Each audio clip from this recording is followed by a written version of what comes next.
مرحبا بكم متابعي كرة القدم وعشاق الدوري الإنجليزي الممتاز. أهلا وسهلا بكم في فيديو جديد على القناة.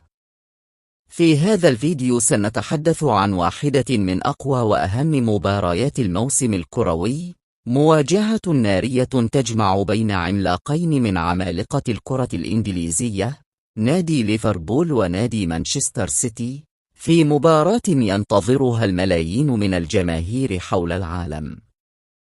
مباراة ليفربول ضد مانشستر سيتي تعد من أبرز قمم الدوري الإنجليزي الممتاز، حيث تشهد دائما صراعا تكتيكيا عالي المستوى، وإيقاعا سريعا، وإثارة مستمرة من الدقيقة الأولى وحتى صافرة النهاية.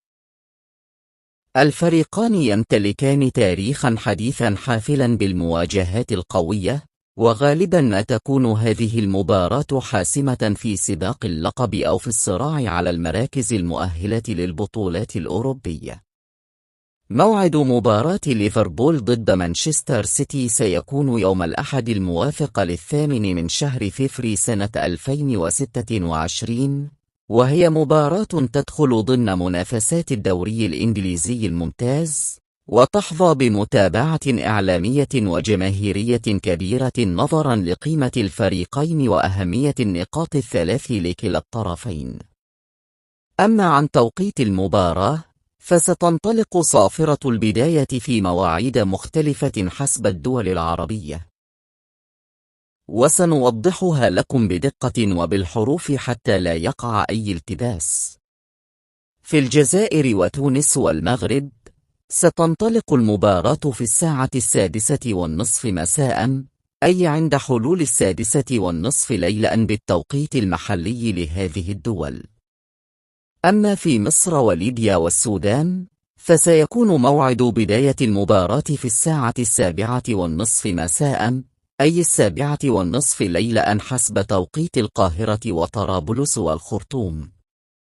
وفي السعودية وقطر والأردن، تنطلق المباراة في 8:30 مساء، أي عند تمام 8:30 ليلا بالتوقيت المحلي لهذه الدول.